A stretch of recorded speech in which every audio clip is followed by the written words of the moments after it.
युतीकडनं नाशिकमधून जे उमेदवारी अर्ज दाखल करण्यात येणार आहे। माझ्यासोबत गिरीश महाजन आहेत।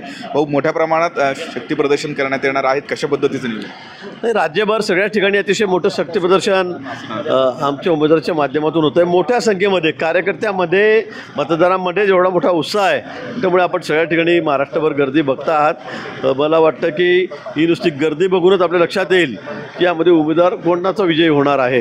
पण मोठ्या ताकदीनिशी सर्व जनता एकवटलेली आहे, कार्यकर्ते एकवटलेले आहेत आणि आज आम्ही नाशिक आणि दिंडोरी या दोन्ही लोकसभा मतदारसंघामध्ये उमेदवारी अर्ज दाखल करत आहोत।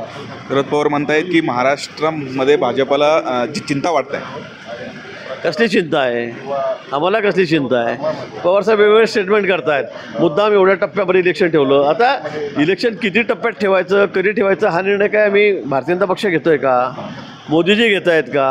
हा निर्णय सर्वस्वी निवडणूक आयोगाचा आहे आणि त्या पद्धतीने नुसत्या राज्यात नाही तर या देशभरातल्या निवडणुका आहेत, त्याचं सर्वस्वी नियोजन निवडणूक आयोगाने या ठिकाणी केलेलं आहे आणि त्यांनी ठरवल्याप्रमाणे निवडणुका होत आहेत। पण आता शरद पवारांचं कसं झालेलं आहे की आता सगळं काय झालं म्हणजे 2 टप्प्यात ठेवलं असतं तर मुद्दाम 2 टप्प्यात ठेवलं, 5 टप्प्यात ठेवलं तर मुद्दाम भाजपने जे केलं म्हणजे सर्व नारळ त्यांना म्हणजे आमच्या डोक्यावरच फोडायचं आहे असा प्रकार त्याचा चाललेला आहे। आज मनसेसुद्धा आलेली आहे सोबत, कशा पद्धतीने एकूणच राज ठाकरेंची सभा नाशिकमध्ये असणार आहे का? मनसे, माननीय राजसाहेब, त्यांचे सर्व कार्यकर्ते पदाधिकारी सगळे ताकदीनिशी आमच्यासोबत महायुतीच्या सोबत या ठिकाणी आहेत।